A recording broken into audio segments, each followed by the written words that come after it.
바빠 중앙연산 정비례 반비례 관계의 활용을 공부하겠습니다. 이 단원은요, 문장제 문제들이 나와요. 그러면 문장제 문제들을 잘 읽고 이것이 정비례 관계로 풀어야 할지 반비례 관계로 풀어야 될지 우리가 알아내서요, 관계식을 구하는 단원입니다. 정비례 관계의 활용. 두 변수 x와 y 사이가 정비례 관계인지 알아보는 방법. x의 값이 2배, 3배로 변할 때 y의 값도 2배, 3배로 변하면 정비례 관계예요.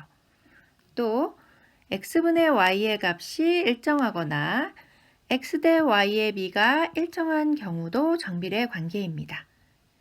이렇게 정비례 관계를 파악한 다음에요. 정비례 관계일 때 y 콜 ax라 놓고요. a의 값을 구하면 돼요.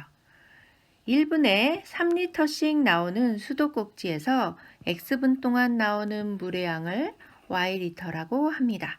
그러면 x와 y는 어떤 관계일까요? 1분에는 3리터, 2분에는 6리터, 3분에는 9리터가 나오겠죠. 따라서 x의 값이 2배, 3배로 변할 때 y의 값도 2배, 4배로 변하는 것을 알 수 있습니다. 이것은 정비례 관계죠.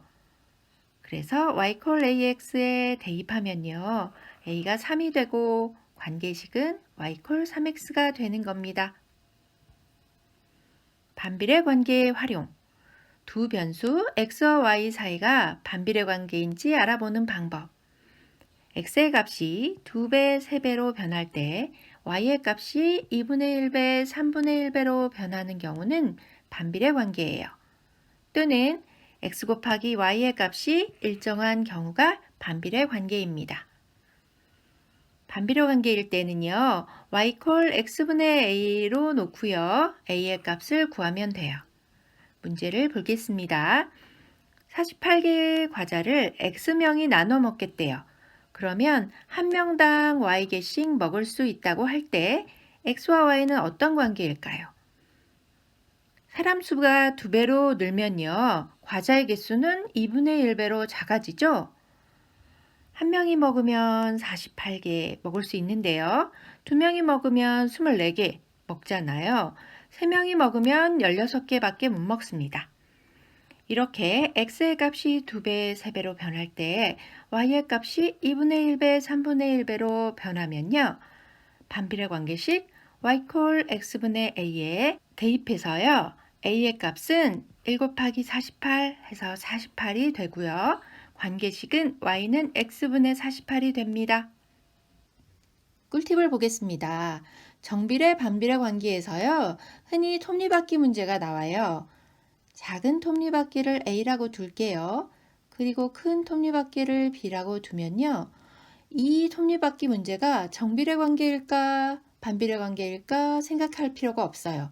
주어진 값에 따라서 정비례 관계도 되고 반비례 관계도 돼요. 이런 톱니바퀴 문제에서는요. 반드시 이 식을 기억해 주세요. A는 톱니의 개수가 작지만 회전수가 많고요. B는 톱니의 수는 많지만 회전수는 작아요. 따라서 A의 톱니수 곱하기 A의 회전수는 B의 톱니수 곱하기 B의 회전수와 같다는 것을 알 수 있습니다. 톱니바퀴 문제는 모두 이 식으로 해결이 돼요.